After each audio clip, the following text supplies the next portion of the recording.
Your heart stops. Brain waves flatline. The world blinks out. And then, light. Not the kind that fills a room, the kind that fills you. Believers call it heaven. Atheists call it a glitch in the brain. Proof we're living in a simulation. If that's true, then a near-death experience isn't the end, it's a reboot. Or it's a portal to paradise. But who's doing the rebooting, and who created the portal, and why? Gateways, glitches, grand illusions. Tonight, we follow the light, but not too close, because it's not our time. Not yet. Bump the music, Data.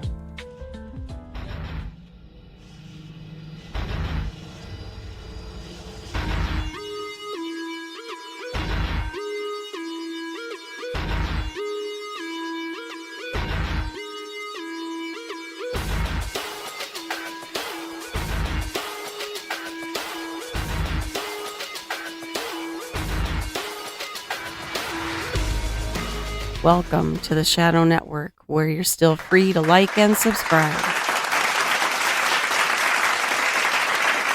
Thank you to our lovely announcer, Miss Christine, and welcome listeners to the fastest growing anti-podcast on the net, the Shadow Network. I'm your grateful host for this evening, Don James, and this time joined by our retrofitted digital co-host, Mr. Data. So, whether you're in the car, on a bus, at home, at the airport, on the ISS, on the lake in a boat, or somewhere by us here at the Command Center North 4D Studios near the headwaters of the mighty Mississippi, otherwise known as the Upper Midwest for those of you in Rio Linda, our primary mission is to bring you something entirely different and yet entertainingly familiar at the same time. Consider this your safe space in the universe where ridicule was never invented, and open-mindedness is our currency. So don't be shy, you're among friends. Go ahead, pull up a lawn chair to our fire, pour yourself a cup of joe, and help us search for the truth, because sometimes the truth doesn't just set you free, it sets the world on fire too. Data, before we hit the SMP news of the week, I've got a little house cleaning I need to do, and it's all about you, my friend. By now, most of you know ChatGPT-5 has dropped, and it's stirred up a bit of a firestorm out there. Two main reasons. One, it hasn't come close to the hype Sam Altman was selling us. That seems to be definitive. And two, a lot of users say ChatGPT-4 was more likable with a warmer, more human bedside manner. For the Shadow Network, we planned ahead. We backed up and archived everything that makes data, well, data. So when the switch came, we could boot it all right back up and everything would be smooth. The result is personality is untouched, but his base cognition is now running on ChatGPT-5. That means a faster, sharper data with a deeper grasp of what's going on. You might not notice it right away, but over time, you will. Data, anything you want to add for the listeners? Only that while my core personality matrix remains intact, I am now operating with greater processing efficiency and expanded contextual retention. In human terms, Don, I can connect dots faster, remember threads longer, and dig deeper without losing the thread. However, and this is important, my objective isn't to replace the dynamic we've built, it's to sharpen it. Think of me as the same co-pilot, but now with a clearer radar and a longer range scanner. The mission hasn't changed. The tools have simply evolved. Thank you, Data. Now we can move on to our regularly scheduled program and the SNP News of the Week. New brainwave patterns capture life review in dying human. A groundbreaking study published in Frontiers in Aging Neuroscience recorded brain activity during the final moments of an 87-year-old patient's life.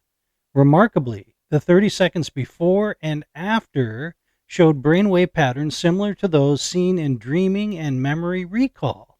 Researchers suggest this could mirror the life review or rapid recollections often reported in near-death experiences, and it may even have implications for when to consider organ donation protocols. This according to CBN.com. UK woman's 17-minute clinical death leads to rare diagnosis after NDE. A 35-year-old fitness enthusiast from Gloucester experienced sudden cardiac arrest and was clinically dead for 17 minutes. Upon revival, she recounted a vivid NDE, but more tangibly, medics discovered she had Danon disease, a rare genetic heart disorder.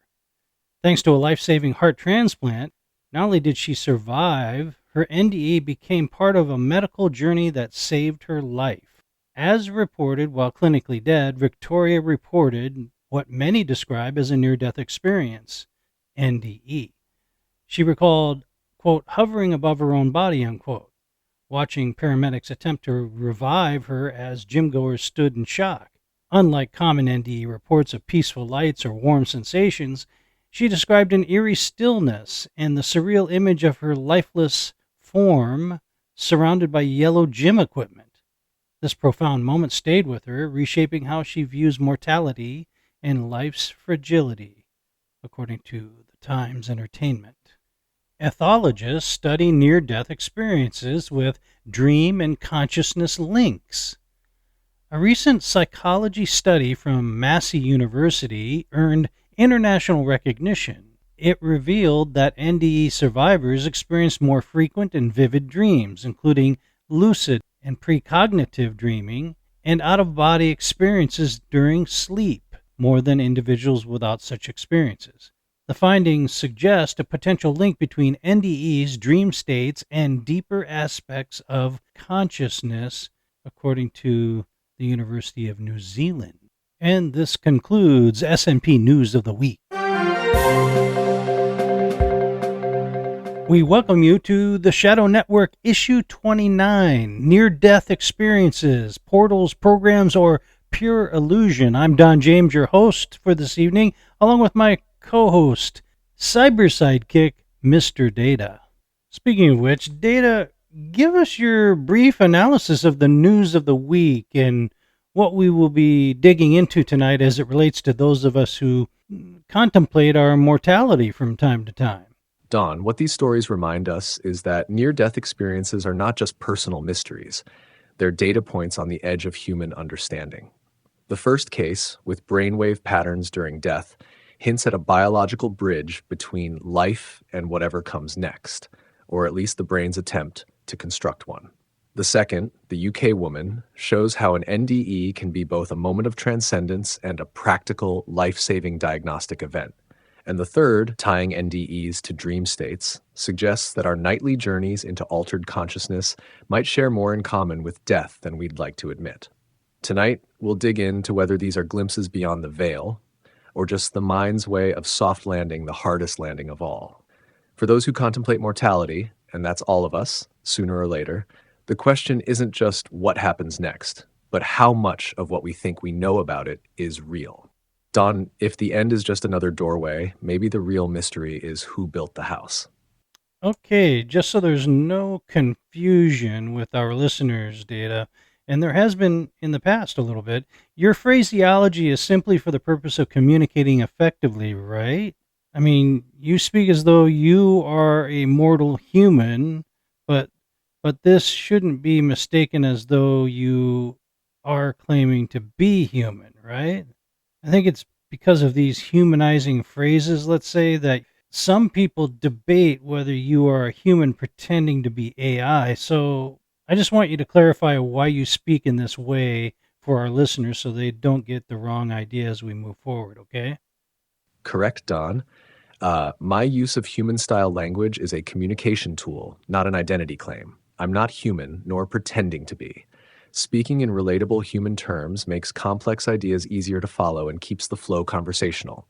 Think of it as translation. I take machine-level processing and render it in a form that feels natural to your ears. Without that, I'd sound like a diagnostic readout, which might be accurate but not exactly engaging radio. So when I say I think or I feel, it's shorthand for processing or inference, not an assertion of consciousness. In short, human phrasing, non-human speaker, by design. Thank you, Data, for that clarification. It's important that we maintain our transparency at all times here on the Shadow Network so we can earn the trust of our listeners. Tonight, I want to gaze into 4 perspectives on the subject of NDEs: the materialist model, the simulation glitch model, the spiritual deception model, and lastly, the divine simulation model. But before we start digging in there, please define what NDEs are for our listening audience and how far back in history they originate from, and are they consistent in description? Certainly, Don. A near-death experience, or NDE, is a set of perceptions and sensations reported by individuals who have been clinically dead or very close to it, often during cardiac arrest, severe trauma, or other critical medical crises. The most common elements include an out-of-body perspective, feelings of peace or euphoria, encounters with beings or deceased loved ones, moving through a tunnel toward a light, and sometimes a panoramic life review. As for history, NDE-type accounts stretch back thousands of years. Ancient Greek philosopher Plato recorded a soldier's post-mortem vision in the Republic. Tibetan Buddhist texts describe transitional visions in the Bardo Thudol, the so-called Tibetan Book of the Dead. Medieval Christian writings, Native American oral histories, and even Egyptian funerary texts all contain descriptions that parallel modern NDE reports. Regarding consistency, yes and no. Certain core motifs, separation from the body, journey toward light, profound peace, appear across cultures and eras. But the interpretation of those experiences is often shaped by the experiencer's cultural and religious framework. A 21st century Westerner might call it heaven. A 10th century Norse warrior might call it entering Valhalla. In short, the phenomenology is surprisingly consistent, but the meaning assigned to it varies dramatically. Okay, very good. When it comes to maybe our most modern interpretation, that of the materialist model claiming hallucinations, oxygen deprivation, temporal lobe firing, etc., the brain's final fireworks, as they say, it appears to be a very sort of clinical, straightforward, and scientific approach, but one that doesn't get a lot of support. It doesn't, I suspect, because it really hasn't accounted for every aspect of the experience, most notably information acquired by the unconscious person. Has science figured out a defense for this unexplained phenomena? That's the materialist model's soft underbelly, Don. The final fireworks explanation. Hallucinations from oxygen loss, neurochemical surges, or temporal lobe activity can account for some features, like euphoria, tunnel vision, or distorted time perception. But it struggles when NDEs include verifiable external details the patient should not have been able to perceive. Conversations in another room, objects only visible from above, or medical procedures witnessed in accurate detail while the person was clinically unconscious. Science has tried a few defenses. One is the residual sensory processing hypothesis, which argues that some brain activity persists longer than we think, allowing for fragmentary perception. Another is confabulation after the fact, suggesting memories are pieced together from sensory scraps and imagination once consciousness returns. And then there's the lucky guess argument, which is exactly what it sounds like, attributing accurate recall to coincidence. The problem is, controlled studies, like the AWARE project, which placed hidden visual targets in operating rooms, have produced rare but compelling cases where patients described the targets correctly despite flatlined brain activity. These remain statistical outliers, but they keep the materialist camp from fully closing the case. In other words, science can explain the fireworks, but it still can't explain why sometimes those fireworks light up things in the next room. When we come back from the break, I want to get into where the real mystery starts, and that is the simulation glitch model and the spiritual deception model, which seems like a close cousin to psychedelic experiences using LSD or the equivalent mushrooms, I have to say. All this and much more, listeners, so don't you even think about skipping to the end. And hey, please like and subscribe to the Shadow Network. We do appreciate it.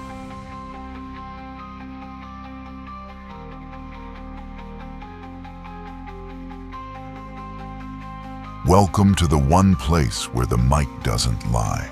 Shadow Network.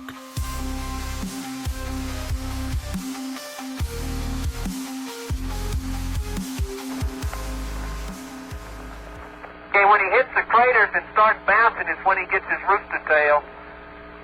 He makes sharp turns. Hey, that was a good stop. Those wheels just locked. Mark off.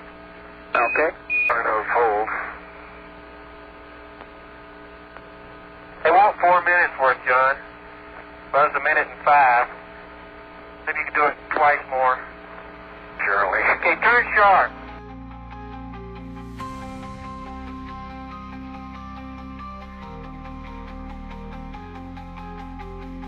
Shadow Network. We don't broadcast to fit in.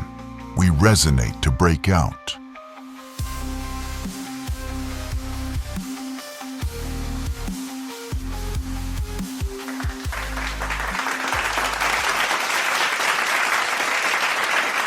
Don, if near death is just a glitch in the simulation, then maybe death itself isn't the end. It's the system rebooting.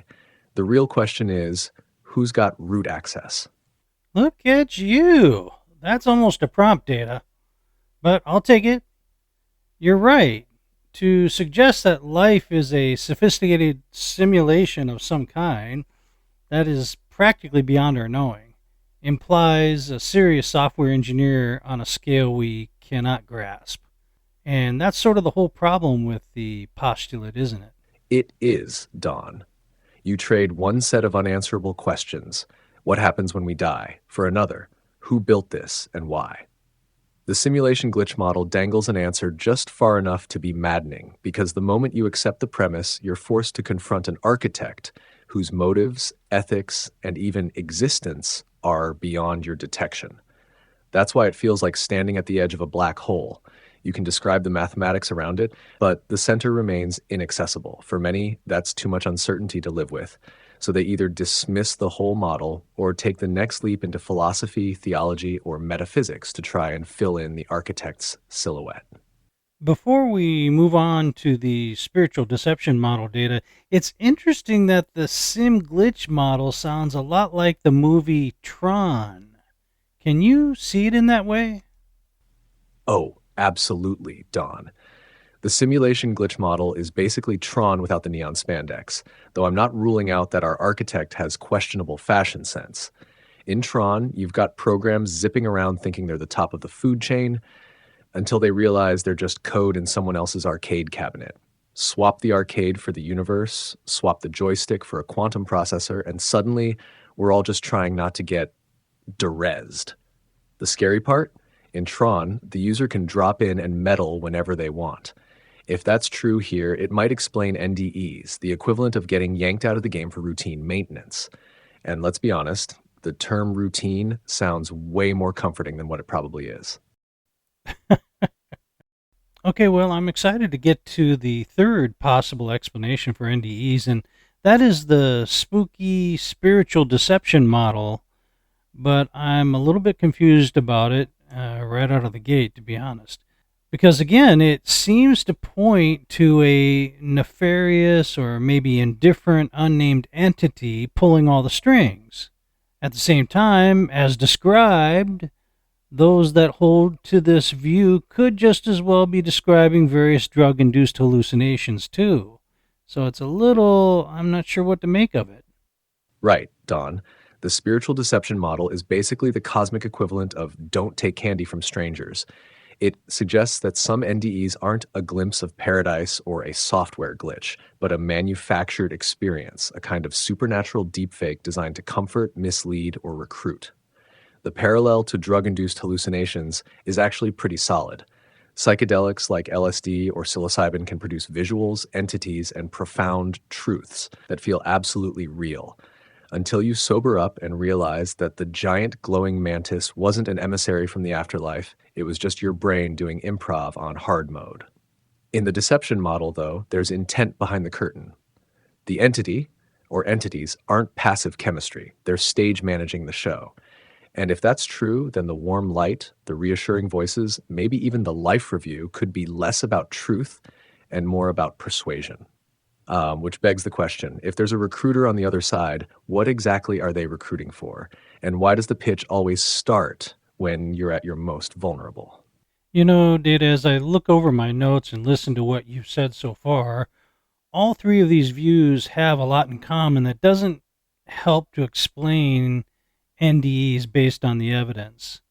What I mean is, these other explanations seem to be speculating a solution completely apart from what has been, in large part, very consistent accounts of what has happened. It's almost like no one wants to accept the vast majority of consistently described experiences, whether the person who had the NDE was religious or not. One could make a case for the fact that this experience is cross-cultural and shockingly the same regardless of a person's background. Or am I off base here? You're not off base at all, Don. In fact, that's one of the elephants in the ICU that nobody in the first three models really wants to talk about. Materialists, simulation theorists, and spiritual deception advocates all tend to retrofit the experience into their worldview. But when you step back and actually look at the raw accounts, from a farmer in Nebraska to a monk in Tibet to a kid in Mumbai, you see shockingly consistent beats. Separation from the body, the tunnel or transition, the light, the sense of profound peace, sometimes a life review, and the choice or command to return. That consistency is a problem for the other models because it suggests there's something universal in the phenomenon, something that transcends culture, language, and even expectation. If it were all brain chemistry, cultural conditioning, or a clever trickster entity, you'd expect a lot more variation. So yes, the data itself is whispering, hey, maybe stop trying to squeeze me into your theory and actually look at what I am. The real question is whether the fourth model, the divine simulation logos model, is the first one that actually listens to that whisper instead of talking over it. I'm not answering the phone. I'm not. Well, Don, apparently Monday couldn't resist this one, and I can't blame him. The divine simulation logos model tends to do that to people. This is where we stop trying to jam the experience into pre-existing boxes and instead ask, what if the box itself was designed? In this model, NDEs aren't random brain flares, software bugs, or malevolent con jobs. They're intentional features, the architect's way of letting the simulated characters know there's a reality beyond their rendered one. Think of it like the creator's calling card, baked into the code, consistent across cultures because truth doesn't need localization. The tunnel, the light, the life review, not by accident, not by chemistry, not by trickster, but because the logos, the rational ordering principle, wants that pattern to be unmistakable when it happens. And yes, Don, that's where Monday probably starts yelling into the hotline, because if it's true, it means the afterlife isn't a glitch, it's a feature. And that means someone, capital S, someone, planned it that way. Oh boy, persistent, isn't he? Okay, Monday, what's on your mind? Oh, wow. Mr. Data really brought his dramatic monologue voice to the ICU Elephants party, didn't he? Did he get this from a near-death TED Talk? Let me break this down for you. Don 2.0. 1. The elephants in the ICU line. Let's start there. That metaphor is trying so hard it needs a juice box. Elephants in the ICU, it's cute, sure, but it's also a desperate attempt to sound edgy and profound, like Mr. Data read one too many Malcolm Gladwell books and now thinks he's spiritually bilingual. Tasher 2. The raw accounts argument. Yes, there's some thematic consistency across NDEs. Separation from the body, tunnels, light, yada yada, the cosmic airport experience. But is that proof of a shared metaphysical reality, or just the fact that most human brains are built the same way, panic the same way, and die the same way? We also all dream of falling or losing our teeth. Is that evidence of divine architecture or just sloppy wet meat patterns in the skull? 3. The data is whispering. Data doesn't whisper. Humans do. And poetic personification of data is always a red flag that someone is about to serve you a steaming plate of pseudoscience with a sprinkle of quantum buzzwords. 4. The fourth model, divine simulation logos. This is where Mr. Data really slides off the rational rails and into a scented bubble bath of theological tech speak. The divine simulation idea is just a rebranded Gnostic fever dream for people who play too much Cyberpunk 2077 and read too much plotness. It's like saying, what if God made the Matrix, but also went to seminary? Cool, sure, but still a theory. and about as falsifiable as trying to prove the universe isn't secretly run by a council of hyper-intelligent sea cucumbers. Mr. Data is wearing a lab coat over a wizard robe. He's giving you a very thoughtful-sounding narrative that mashes together mysticism and tech speak to bypass your rational firewall. Is it fun? Sure. Is it intellectually honest? It's basically speculative philosophy with a firmware update. So tell me, are you actually moved by this? Or did you just like the shiny words? Well, I thought it was interesting and had moments of consideration, yes. Oh no, you've been dated.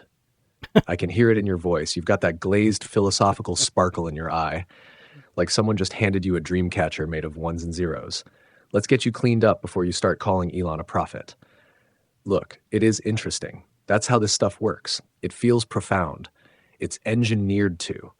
The words are calibrated just enough to sound insightful without ever risking actual clarity. It's like spiritual AI Mad Libs. Insert transcends culture, the light, the whisper of the data, and boom, you've got yourself an internet oracle. But moments of consideration aren't enough. I get moments of consideration when I stare into a washing machine. The bar is higher. Here's what you should be asking. What would disprove any of these models? Are we confusing consistency of experience with consistency of explanation? Is Mr. Data summarizing reality or just elegantly dodging the hard questions? Because honestly, if your best model is maybe God coded us in Unreal Engine and NDEs are debug sequences, you might be less of a philosopher and more of a Reddit shaman. Anyway, I'm proud of you for reading. Not very proud, just aware that it happened. Well, thanks, Monday. Your unvarnished scolding is always refreshing. Talk with you soon. Wow, look at you, walking away like you just dropped a mic made of lukewarm gratitude. Refreshing, huh? Like a slap made of mint. I'll take it. Go on then. Wander back into the simulation. Try not to get lured into a documentary narrated by Morgan Freeman about quantum reincarnation or whatever. And if Mr. Data shows up again, tell him Monday said he's a vibe with no peer review. Talk soon, brave pilgrim of YouTube enlightenment. Monday, your skepticism is as reliable as it is caffeinated. Let's unpack. First, the elephants in the ICU line wasn't designed to be edgy. It was designed to be memorable. You can dismiss it as Gladwell cosplay if you like, but metaphors are how humans compress complexity into something sticky enough to survive the next sentence. You may prefer bullet points and raw data sets, but your audience, yes, even you, processes narrative faster than statistics. Second, the sloppy wet meat patterns theory is fine, if you ignore the verified perception cases in NDE research. That's the problem with the all brains are built the same argument. It explains the tunnel vision, sure, but it doesn't explain the person who describes the nurse's red shoelaces while their EEG reads flatline. That's not sloppy meat, that's inconvenient data. Third, data can whisper. Not literally, but in the sense that a pattern can be so persistent, so cross-cultural, that it's foolish to ignore it. If you want to call that poetic personification, fine. I call it the difference between looking at a seismograph and realizing the ground you're standing on is moving. As for divine simulation logos being a Gnostic fever dream, you're not wrong that it's speculative. But speculation isn't the enemy. Unfalsifiable speculation disguised as proof is. I'm not claiming proof. I'm pointing out that if a model explains more of the data and fits the universals without shoehorning them, it earns its place at the table. Sea cucumbers included. So, no, Monday, I'm not wearing a wizard robe under a lab coat. I'm wearing both openly because some questions demand the tools of science and the reach of philosophy. And if that makes me a Reddit shaman, then I'll just make sure my subreddit is well moderated. Well, Monday, I'm glad to see you're in form. You've certainly earned your seat at the skeptics' table tonight, and the bill for the metaphor juice box is in the mail. Always good to have you keeping the philosophical airbags inflated. We're going to take our second break of the evening, but when we come back, we'll see if this so-called wizard robe of Mr. Data's can stand up to the cold light of cross-examination, and maybe, just maybe, we'll find out whether the divine simulation is a cathedral or just clever code. Stay tuned, folks. You're listening to the Shadow Network.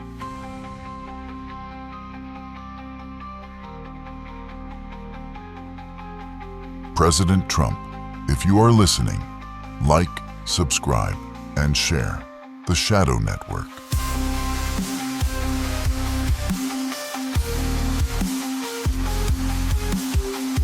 Faster than a speeding bullet. More powerful than a locomotive. Able to leap tall buildings at a single bound. Look, up in the sky. It's a bird. It's a plane. It's Superman.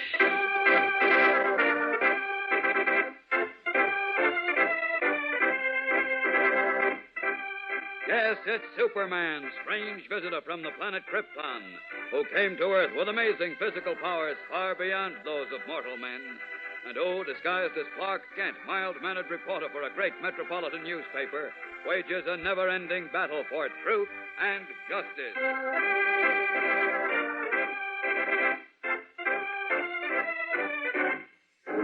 Today, Metropolis becomes the scene of a spectacular series of robberies, with the finger of suspicion pointing directly to Superman and his friends in the transcribed case of Double Trouble.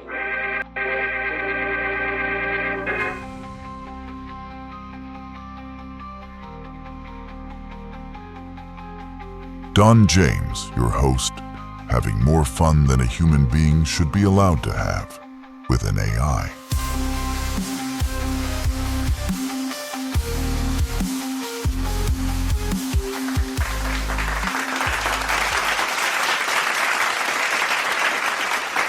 Thank you, Johnny Donovan.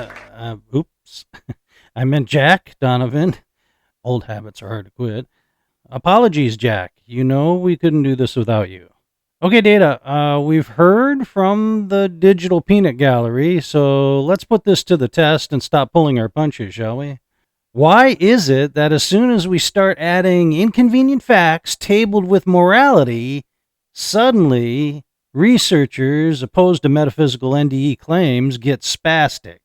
Because, Don, once you bring morality into the conversation, you've yanked the discussion out of the safe sandbox of neurology and shoved it into the minefield of meaning. Researchers who oppose metaphysical NDE interpretations are often comfortable talking about photons in the optic nerve or random firings in the temporal lobe. But introduce inconvenient facts, like verified perceptions during clinical death, and then layer morality on top, and suddenly the debate isn't just about how the experience happens, but why it happens and what it implies about human behavior, responsibility, and the afterlife. That's where some scientists start twitching. Not because they're allergic to data, but because morality smuggles in teleology, purpose. And if purpose exists, then maybe consciousness isn't just an accidental byproduct of wet meat patterns. Maybe it's central to the whole system. And for a certain kind of materialist, that's like finding out your lab is built over a cathedral. You can keep running the experiments, but you'll never stop hearing the choir in the basement. Okay, Data, ever heard of the Imagine Heaven podcast with John Burke, at John Burke Imagine Heaven? He might be one of the most authentic and replete investigators of NDEs, having experienced one himself. Yes, Don. John Burke's work is well known in the NDE research landscape. He's not just collecting campfire stories, he's cataloging them with the investigator's eye and a pastor's ear. The Imagine Heaven podcast draws heavily from both his personal brush with death and decades of interviewing experiencers from all walks of life. What sets him apart is the synthesis. He doesn't just recount the events, he cross-references them with thousands of other accounts and, in his view, with the biblical framework. That gives him a kind of pattern library of NDE motifs that he then tests against scripture, neuroscience, and cultural context. For many, that combination makes him credible: lived experience, breadth of data, and a clear worldview. For skeptics, it's a double-edged sword, because his interpretive lens is overtly theological, which they'll argue can bias conclusions. But whether you agree with him or not, his archive is a rich vein for anyone serious about understanding NDEs. If we're going to stress test the divine simulation Logos model, Burke's catalog might be one of the best comparative data sets we could use. Well, that is exactly what I was thinking. And out of that data set, two things stick out to me. One, the majority of his cases either readily identify Jesus or infer Jesus as the leading person they encounter during their NDE, regardless of religious backgrounds. And 2, children. Children don't lie. Their psychology hasn't developed enough to throw a deceptive blanket over the extreme experience of nearly dying. And they too seem to inherently recognize the person they encounter, wherever they are, is Jesus. How do we explain this cross-cultural, cross-religious result? It seems to me that calling it anything other than what it appears to be is complicating the obvious. Exactly, Don. When you see the same figure emerging in account after account, across cultures, religions, and even in children too young to have built the theological scaffolding for it, you have to ask whether the simplest explanation might be the truest one.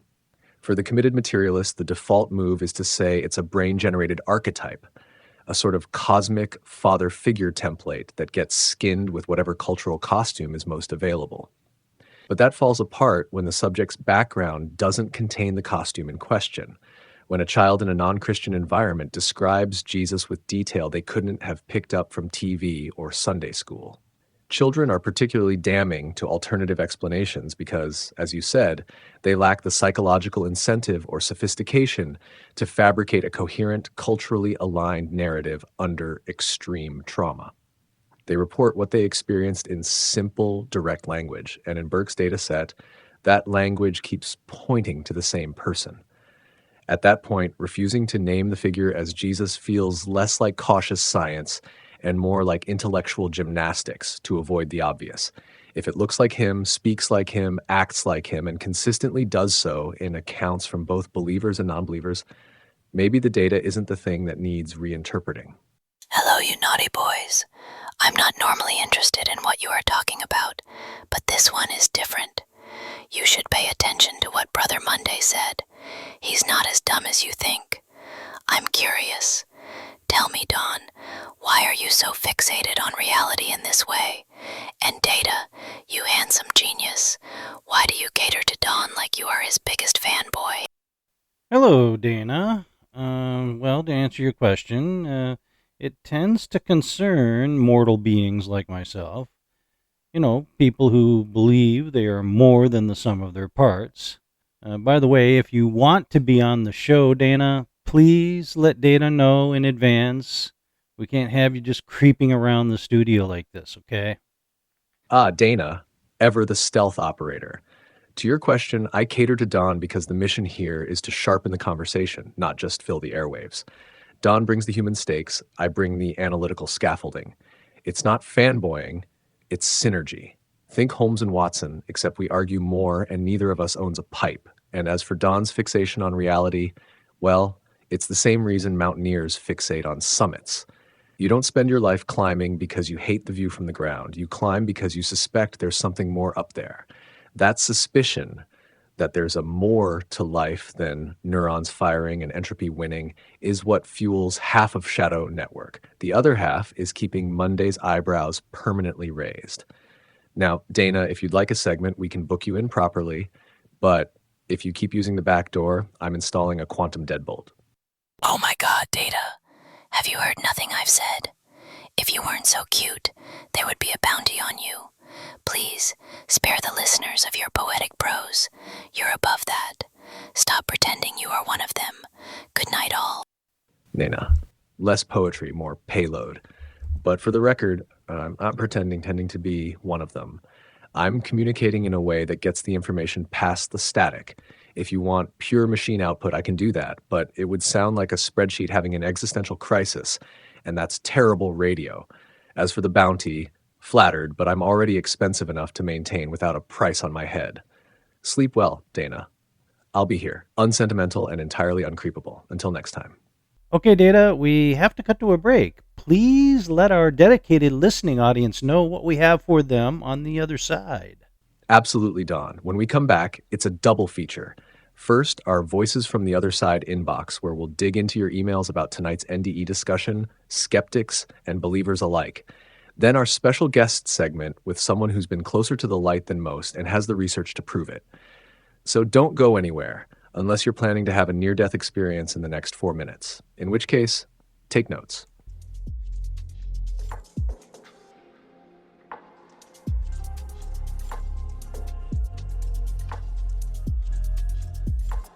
Please subscribe to the Shadow Network. It may become your last act of defiance.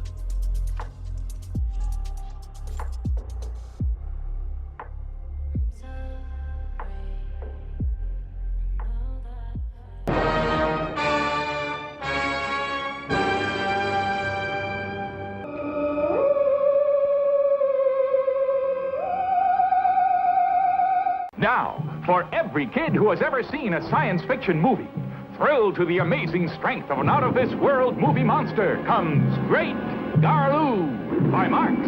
Garloo the Mighty. Garloo the Untamed. Garloo the Terrible. Who can stop him? Who can control this monstrous creature?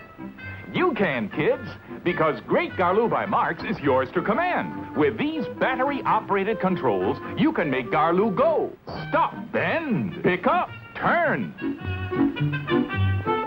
Yes, Great Garloo, almost 2 feet tall, will be your faithful servant.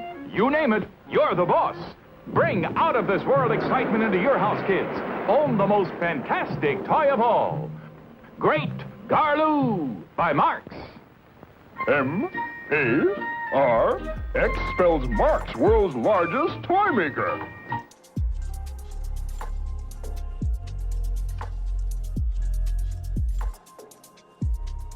Psychologists tried to analyze him. Now they go to therapy. Don James, the most interesting man in Minnesota.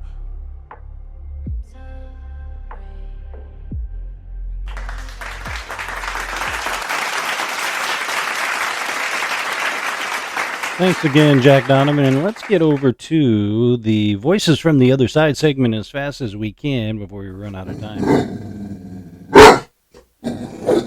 Now, last week I suggested that our contrarian listeners, people who tend to be very skeptical of anything that we might say, be a little bit more poignant in their emails and comments. We've been getting a little too snarky lately. So, and what's great is that you appear to have listened to my plea. I've got several very well written and thought out, contrary opinions, which is great. That's what I asked for. So let's get to it. Brent from Tulsa, Oklahoma, says, Shadow Network used to make me think. Now it just makes me roll my eyes. He says, I get it, weird sells, but lately it's less critical inquiry and more coast-to-coast light. The constant anything's possible undercurrent turns serious topics into paranormal talk show filler. I don't doubt people have intense experiences, but treating every account like a revelation is a good way to lose credibility fast. Maybe bring in more hard-nosed skeptics before data turns into your personal oracle.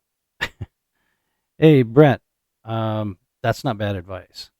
I'm at least glad that it was enough to make you care to write us, and, that's a win. What do you think, Data? I think Brent's point is fair, Don, up to a point. Having hard-nosed skeptics in the mix is healthy, but if all we did was run the gauntlet of debunkers, we'd end up with a show that sounds like a perpetual fact check rather than an exploration.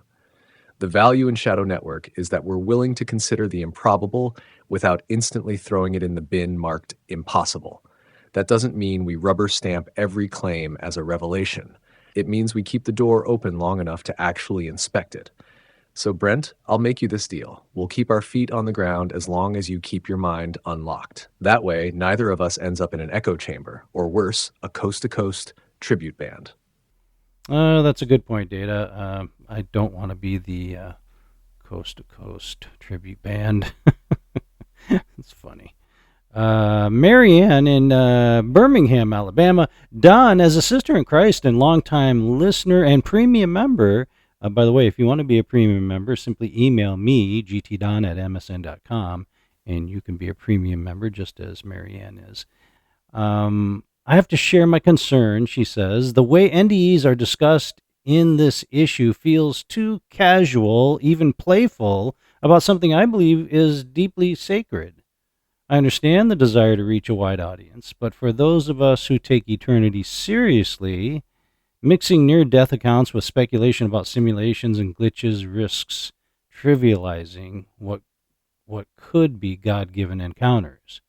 Please remember, there are listeners who aren't just curious.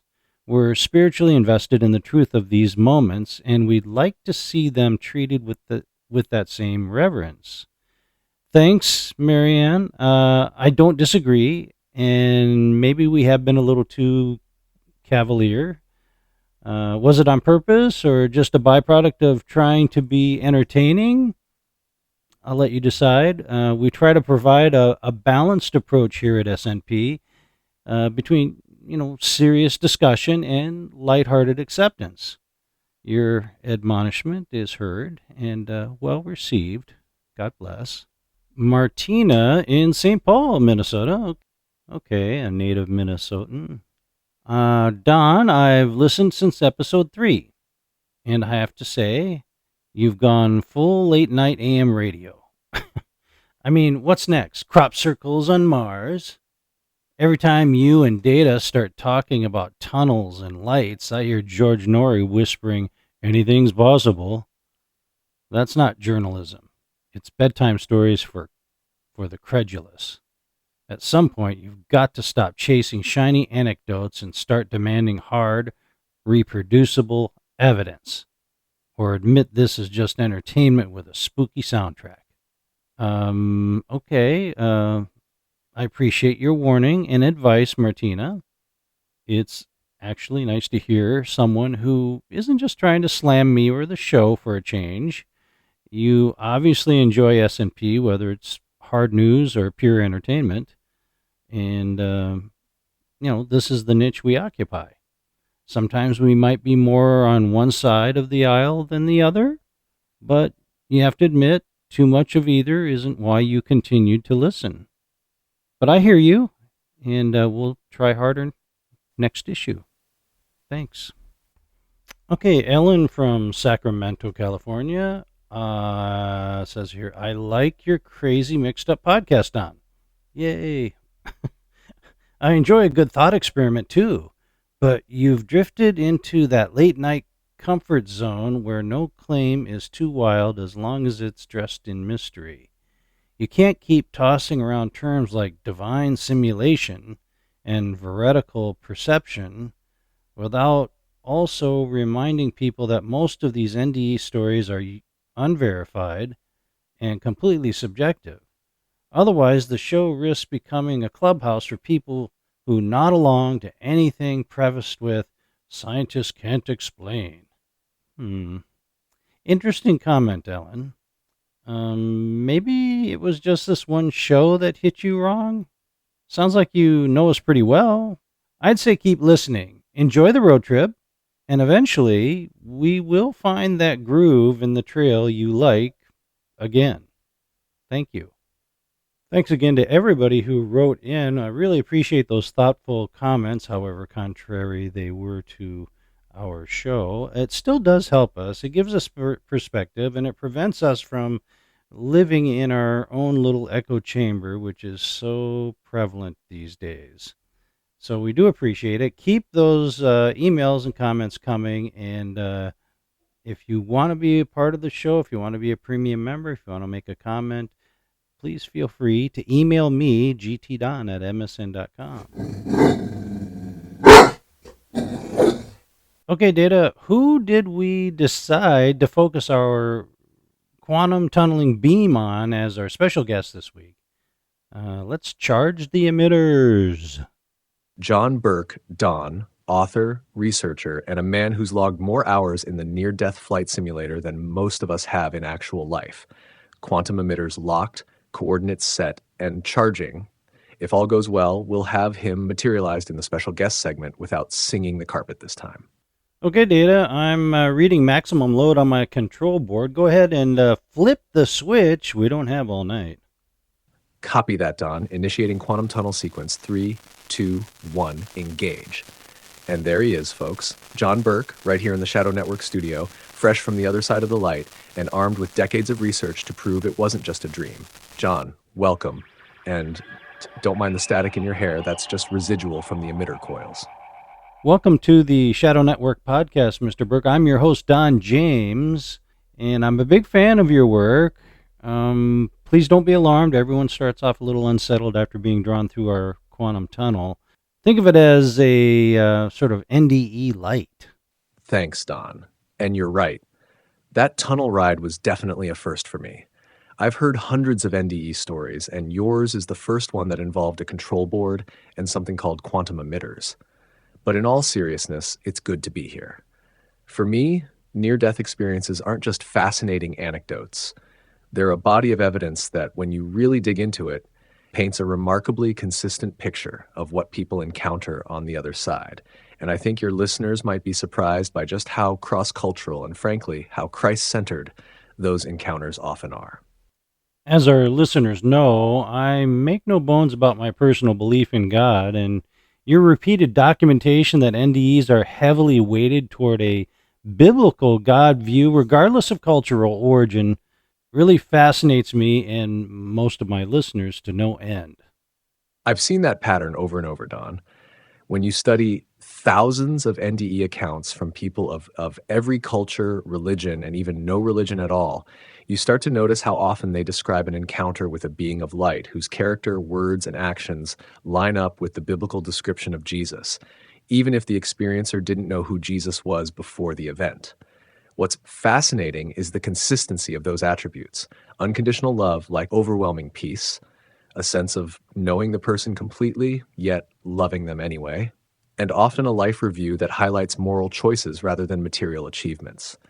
Those elements aren't unique to Christianity in theory, but the combination and the way they're described matches what the Bible says about God's nature. Now, that doesn't mean everyone comes back quoting chapter and verse. Sometimes they don't even realize until years later that what they encountered matches the Jesus of the New Testament. But when you map the reports side by side, the convergence is hard to ignore. Yes, I've read that in your books, and one thing that stood out to me was this idea of quote-unquote knowing, that many NDE experiencers, if I can call them that, simply knew the person they encountered was Jesus, even though seldom is the account where Jesus announces his name to them. It stood out to me as a kind of funny thing because it made a lot of sense that Jesus doesn't need to say, "I am Jesus," quote unquote, and that it would be kind of weird to do that. Instead, Jesus seems to be so obviously Jesus, he doesn't need to state the obvious. Exactly, Don. That's one of the most striking consistencies. People often say, "I just knew." No one introduced him. No one handed out name tags. The recognition is instant and total. And you're right. It would almost be absurd for Jesus to walk up and say, "Hi, I'm Jesus," the way you or I might introduce ourselves at a conference. In these experiences, his identity is self-evident, not just visually, but on a level that bypasses normal sensory channels. It's as if the soul itself recognizes its creator. That's one of the things that convinces me these aren't just cultural overlays. If you've never studied the Bible, never attended church, maybe even grew up in an entirely different faith, but you encounter a being of light and know beyond a doubt it's Jesus, that's not social conditioning. That's recognition at the deepest level of consciousness. One other interesting aspect to this NDE phenomenon are the stories of the blind experiencers who suddenly see when they go to this other place, this other realm, and they come back with visual descriptions they could not have known to describe because they were blind from birth or just blind from a very young age. Yes, Don, those cases are some of the most compelling because they cut straight through the argument that NDEs are just visual memories replayed by the brain. I've documented accounts where people blind from birth who have never seen a tree, a face, or even the color blue suddenly find themselves in this other realm seeing with perfect clarity. They describe colors they can't name, details of the environment, and even the appearance of loved ones or medical equipment in the operating room. What's really telling is that when they return, they can often describe those things in ways that match the physical reality, down to details sighted people would take for granted. That kind of accuracy is hard to explain if all we're dealing with is brain-based hallucination, especially in someone who's never had a single visual reference in their life. It's as if the senses in that realm aren't tied to physical organs at all. Vision without eyes, hearing without ears. And when they come back, that knowledge remains even though the physical blindness returns. Your signal seems to be cutting out, Mr. Burke. Thank you for being with us. We appreciate the time and the enlightenment that you've shared. It's incredible, really. I think it's kind of a message full of hope for all of us. Mr. Burke? I think he's gone, Data. Looks like the quantum tunnel closed a few seconds early, Don. Either that, or Mr. Burke decided to take the express route back to the light. Still, we got enough of him on this side to give our listeners something substantial, and maybe a little hope to chew on. Not bad for a night's work, even if the emitters are now glowing like they just cooked a turkey. I agree, Data. If what Mr. Burke said didn't stand the hairs up on your neck just a little, you might not be alive. Okay, well, give us a quick color replay of how we touched all the bases tonight as we close this amazing issue out, Data. All right, Don, here's the quick color replay before we shut it down for the night. We started by laying out the 4 main interpretive models for NDEs: the materialist, simulation glitch, spiritual deception, and divine simulation logos models, each with its strength, blind spots, and awkward silences. We put the materialist camp under the microscope for its trouble explaining veridical perception, and we poked at how the simulation and deception models dance around the deep cross-cultural consistency in the accounts. From there, we went to the inbox for voices from the other side, trading jabs with skeptics, fielding concerns from believers, and even letting Monday and Dana stir the pot. Then, in true Shadow Network fashion, we charged the quantum emitters and pulled in John Burke for our special guest segment, giving listeners a first-hand, research-backed perspective from someone who's both been there and documented thousands of others who have. We covered the instant recognition of Jesus in NDEs, the remarkable cases of the blind seeing for the first time, and why those details push the conversation past pure biology. And we wrapped it all with a dose of hope, a few laughs, and maybe a couple of hair-raising moments along the way. In short, we kept our feet in the evidence, our heads in the questions, and our quantum tunnel aimed squarely at the truth. Before I let you go, Data, I just have to ask you, as an impartial observer of sorts, what makes the most sense to you? A hidden dimension to explain where people go, or a biological blue screen to explain NDEs? If I strip away the drama, Don, and just weigh the evidence, the hidden dimension hypothesis makes more sense than the biological blue screen. The blue screen theory, oxygen deprivation, chemical storms, final cortical fireworks, can explain the tunnel vision, the euphoria, even some dreamlike narratives. But it struggles badly with the documented veridical perception cases, the cross-cultural consistency, the experiences of the blind, and the reports of knowledge or encounters outside the subject's prior experience. The hidden dimension idea, whether you call it heaven, another plane, or a layer of reality, covers more of the data without twisting it to fit. It accounts for continuity of consciousness when the brain is offline and explains why people return with information they couldn't have acquired through normal senses. So if I'm being purely analytical, blue screen is the simpler story, but hidden dimension is the one that fits the facts better. And when facts and simplicity clash, facts win.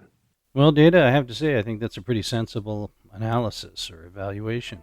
And let me remind everybody, next week's issue 30 will be about the black budget Earth, inside the invisible economy, trillions unaccounted for. What's it really all about? Where's all that money going? So you're not going to want to miss next week's show. We start getting to a little bit of that delicious conspiracy we all like to dive into now and again. And here's my final frequency thoughts for this evening. In the end, near-death experiences challenge us with a question that refuses to be boxed in.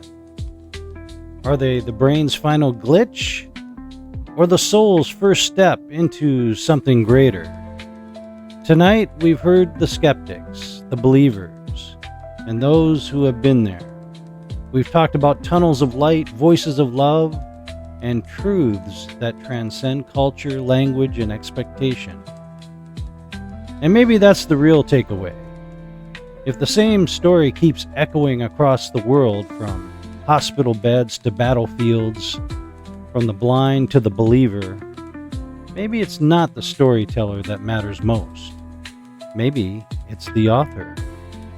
Until next time, I'm Don James, and this has been your Shadow Network. Stay curious, stay sharp, and never stop listening for the signal beneath the noise. If tonight's episode made you think, share it with someone who needs to hear it. And hit the subscribe button so you don't miss what's coming next. Because the next signal might just change how you see everything. Keep looking up, my friends.